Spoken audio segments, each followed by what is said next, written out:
est la moins imparfaite. Elle est tangentielle au divin. C'est de l'homme écru qu'elle a été tirée pour gagner un point de plus sur l'animalité. Oh, pourquoi ne vois-tu en elle que la femelle? Pourquoi ne donnes-tu pas la priorité enfin à son féminin? Ô femme,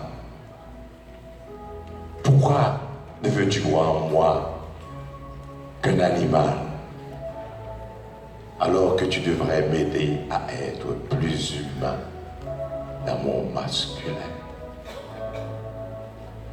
Mâle et femelle, nous le sommes dans notre destin terrestre.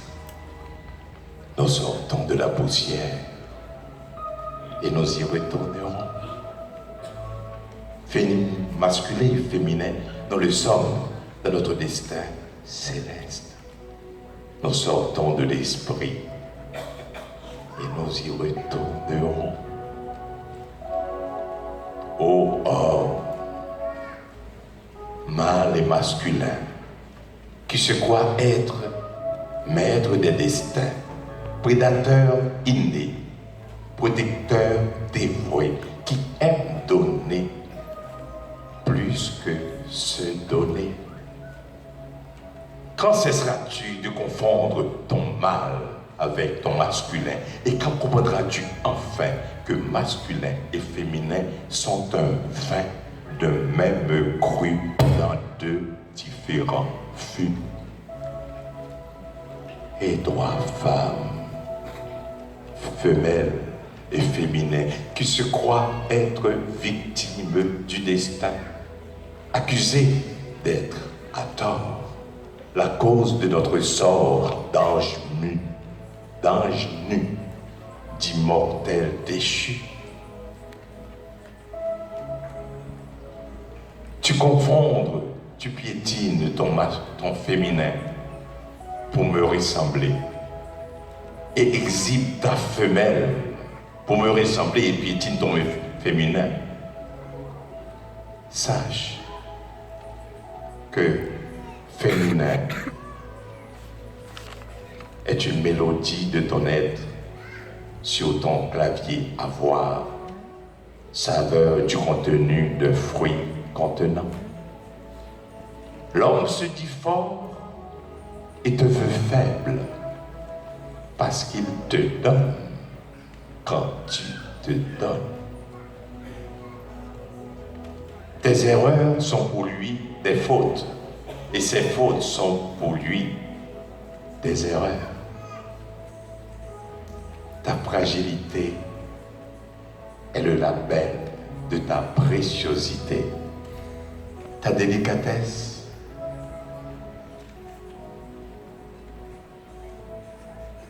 est le signe de ta noblesse et ta finesse, la signature de tes richesses.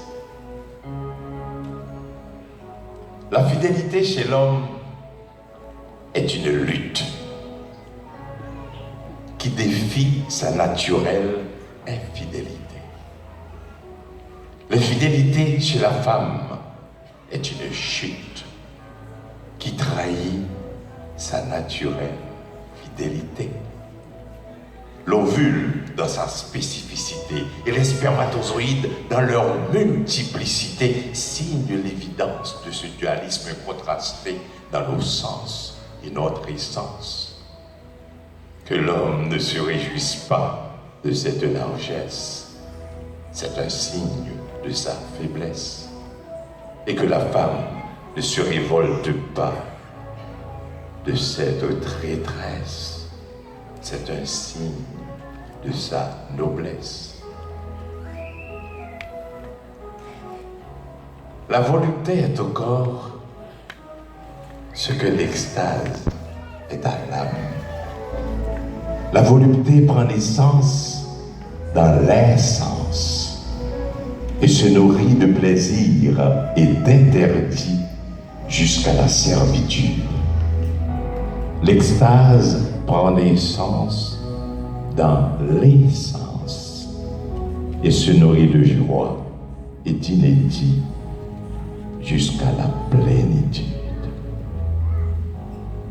Dans le concert de la sexualité, l'homme est une note déjà accordée. La femme est un clavier à bien accorder. La jouissance sexuelle chez lui est une déchéance pour elle. La jouissance précoce chez elle est une assurance pour lui, pour elle. Heureux le couple avisé qui arrive à s'harmoniser pour exécuter une sexophonie bien achevée. Merci.